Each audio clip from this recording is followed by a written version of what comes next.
இன்றைக்கு உலக புற்றுநோய் விழிப்புணர்வு தினம். இந்த உலக புற்றுநோய் விழிப்புணர்வு தினத்தில் இன்றைக்கி புற்றுநோயுடைய எண்ணிக்கை இந்தியாவில், தமிழ்நாட்டில் அதிகமாக இருக்குது.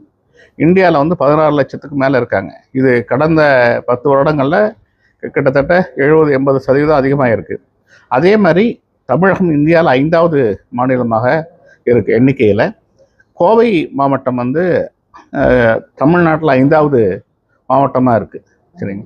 மெயினாக ஆண்களுக்கு வாய் புற்றுநோய், குடல் புற்றுநோய், நுரையீரல் புற்றுநோய், இரைப்பை புற்றுநோயும், பெண்களுக்கு மார்பக புற்றுநோயும், கர்ப்பப்பை வாய் புற்றுநோயும், சினப்பை முட்டை புற்றுநோயும் இருக்குது.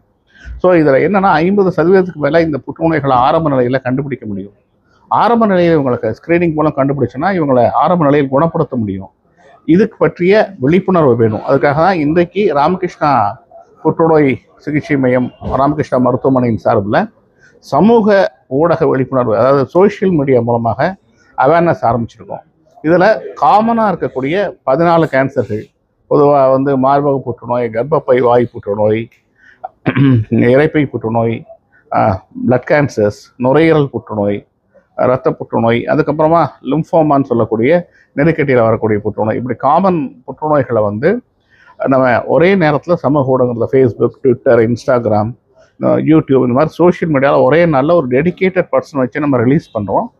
இதோட தரவுகளை சரி பார்த்து இந்த ரெஸ்பான்சஸ் எப்படி இருக்குங்கிறத பார்த்து நம்ம இதை இன்னும் ஸ்ட்ரென்தன் பண்ணுறதுக்கான முயற்சிகளை எடுப்போம். ஏன் இதுக்காக பண்ணுறோம் அப்படின்னா, இன்றைக்கி சமூக ஊடகங்கள் தான் எல்லா பக்கமுமே ஒரு பெரிய தாக்கத்தை ஏற்படுத்தியிருக்கு.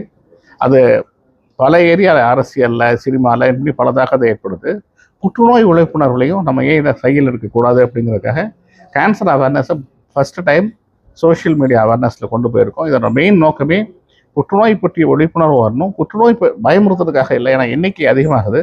புற்றுநோய் பற்றிய விழிப்புணர்வு சொல்லிக் கொடுக்கலாம். புற்றுநோய் பற்றிய விழிப்புணர்வு வந்தால், ஆரம்ப நிலையில் வந்தால் அவங்கள நம்ம ஆரம்ப நிலையில் கண்டுபிடிச்சா குணப்படுத்த முடியும். ஏன்னா மேலை நாடுகளெல்லாம் கேன்சர் சர்வைவர் ரொம்ப அதிகமாக இருக்கிறதுக்கு காரணம், அவங்க கண்டுபிடிக்கக்கூடியது ஸ்டேஜ் 1, ஸ்டேஜ் 2க்கு மேலே அவங்க போகிறதே கிடையாது.